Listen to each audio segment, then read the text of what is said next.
Halo semuanya, pernah nggak sih ngerasa punya segudang ide kreatif yang brilian, tapi giliran mikirin gimana cara ngubahnya jadi bisnis, malah buntu? Nah, Anda nggak sendirian kok. Hari ini kita bakal membedah sebuah panduan keren dari buku Creativepreneurship, Membangun Bisnis di Industri Kreatif. Di pembahasan kali ini, kita nggak cuma sekedar ngobrolin soal seni atau hobi ya, kita bakal kupas tuntas gimana caranya ngegabungin kreativitas mentah Anda dengan strategi bisnis yang benar-benar solid. Pertanyaan ini tuh mungkin relatable banget buat banyak dari kita. Memulai bisnis kreatif emang kadang rasanya kayak lompat ke jurang tanpa parasut. Tapi tenang aja, karena di akhir pembahasan ini Anda nggak cuma paham langkah praktisnya, tapi bakal sadar kenapa menjadi seorang kreativpreneur itu benar-benar kunci mutlak buat bertahan di ekonomi masa depan. Oke, mari kita lihat roadmap kita hari ini. Kita bakal bahas 6 hal, mulai dari konsep dasar, menemukan peluang, desain berkelanjutan, harga dan distribusi, legalitas dan HKI, sampai nanti kita tutup dengan AI dan masa depan. 1. Konsep dasar. Sebelum kita lari, kita wajib paham dulu dong medannya. Apa sih sebenarnya arti creativepreneur di zaman sekarang? Saya suka banget sama kutipan dari ekonom legendaris Joseph Schumpeter ini. Berdasarkan buku yang kita bedah, Fondasi Wirausaha Kreatif itu tentang menciptakan kombinasi baru. Schumpeter mengenalkan konsep creative destruction atau penghancuran kreatif. Maksudnya gini, wirausaha kreatif itu mereka yang berani menghancurkan cara-cara lama yang udah usang, terus menggantinya dengan inovasi yang jauh lebih baik. Intinya mereka nggak takut buat ngacak-ngacak status quo. Jadi, poin pentingnya, jadi kreativepreneur itu bukan berarti Anda cuma buka toko terus jualan barang standar yang sama kayak ribuan orang lain. Nggak gitu. Esensinya, Anda tuh menjual ide. Anda nawarin solusi unik yang belum pernah ada di pasar. Kreativitas Anda adalah produk utamanya. Dan itulah yang bikin Anda nggak gampang digantiin. 2. Menemukan peluang. Ide sebagus apapun bakal percuma kalau nggak ada pasarnya kan? Terus gimana sih cara kita nangkep peluang bisnis yang beneran layak? Buku ini ngasih 3 kunci utama buat mulai. Pertama, amati tren. Apa yang lagi hype? Kedua, cari masalah. Nah, ini penting banget. Masalah orang lain itu sebenarnya peluang bisnis yang lagi nunggu solusi Anda.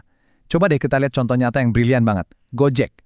Kesuksesan awal mereka itu murni berangkat dari masalah transportasi sehari-hari. Kayak susah nyari ojek, harga yang suka ditarik mahal, dan nggak pasti. Mereka pecahin masalah itu pakai sentuhan teknologi. Dan yang ketiga, temukan celah atau gap di pasar. Cari area yang kebutuhannya belum terpenuhi. Misalnya nih, TikTok sukses besar dengan TikTok Shop karena mereka jeli ngelihat celah antara media sosial buat hiburan dan e-commerce buat tempat belanja. Mereka gabungin deh jadi shoppertainment. Nah, itu dia, contoh nyata nangkep peluang dengan kombinasi baru. 3. Desain berkelanjutan. Peluang udah dapet, sekarang kita bahas gimana bikin produk yang seimbang antara estetika, etika, dan pastinya kebutuhan konsumen. Produk kreatif yang sukses itu harus ngejawab kebutuhan nyata. Jangan pernah bikin produk sendirian tanpa dengerin orang. Siklusnya tuh jelas banget. Bikin prototipe awal, lempar ke pasar, dan kumpulin feedback langsung dari konsumen. Habis itu, iterasi, perbaiki terus-menerus. Membangun bisnis itu pada dasarnya adalah tentang seberapa baik kita mau dengerin pelanggan. Nah, ini ada ilmu baru yang lagi hype banget dan dibahas khusus di sini. Contoh briliannya adalah upcycling, kayak nyulap bungkus mie instan jadi tas modis yang harganya lumayan loh. Di industri kreatif sekarang, konsumen tuh jauh lebih sadar dan peduli lingkungan loh. Jadi, pakai material atau kemasan yang ramah lingkungan itu bukan sekedar tren doang, tapi udah jadi keunggulan kompetitif yang masif banget buat bisnis Anda. Panduan praktisnya bisa pakai prinsip 4R ini. Sebagai kreator, coba deh tanya ke diri sendiri, bisa nggak sih saya kurangin material berbahayanya? Bisa nggak komponennya dipakai lagi? Atau bisa didaur ulang nggak? Bahkan kemasannya bisa balik ke bumi jadi kompos nggak? Kalau jawabannya iya, wah, produk Anda pasti punya nilai jual yang jauh lebih tinggi di mata konsumen masa kini. 4. Harga dan distribusi. Produk udah keren dan ramah lingkungan. Sekarang, mari kita masuk ke hitung-hitungan realitas bisnis. Gimana nentuin harga dan cara distribusinya? Nentuin harga itu seni campur sains, nggak bisa asal tebak. Buku ini ngebagi 3 metode utama. Pertama, berbasis biaya. Hitung modal, tambahin margin untung. Simple. Kedua, berbasis persaingan. Lihat kompetitor jual berapa, terus sesuaiin. Tapi yang ketiga ini nih, yang paling sering dipakai kreativepreneur sukses. Berbasis nilai. Anda nentuin harga berdasarkan seberapa unik solusi yang Anda tawarkan di mata pelanggan. Semakin tinggi nilainya buat mereka, semakin mahal harga yang rela mereka bayar, biarpun model produksi Anda mungkin kecil. Dan buat distribusinya, ada satu aturan emas yang harus diingat. Bikin rantai distribusi Anda sependek mungkin. Mau jualan langsung di sosmed atau lewat agen, pokoknya semakin pendek rantainya, yang artinya Anda makin sering interaksi langsung sama pembeli akhir, semakin dalam juga Anda paham apa yang sebenarnya mereka mau dan butuhkan. 5. Legalitas dan HKI. Kita geser dikit ke area yang super vital. Jangan sampai kerja keras Anda malah dicuri orang. Di dunia kreatif, aset paling mahal yang Anda punya itu bukan mesin produksi, tapi ide Anda. Dan itu wajib banget dilindungin. Ini dia senjata Anda. Pakai paten kalau nemu teknologi baru. Pakai hak cipta buat ngelindungi karya seni atau desain tulisan Anda. Daftarin merek biar nama dan logo brand nggak dibajak. Terakhir, simpen resep atau metode unik Anda dengan aman sebagai rahasia dagang. Mungkin ada yang mikir, aduh ngurus legalitas pasti ribet banget. Eits, tunggu dulu. Buku ini nekenin kalau sekarang semuanya udah direvolusi.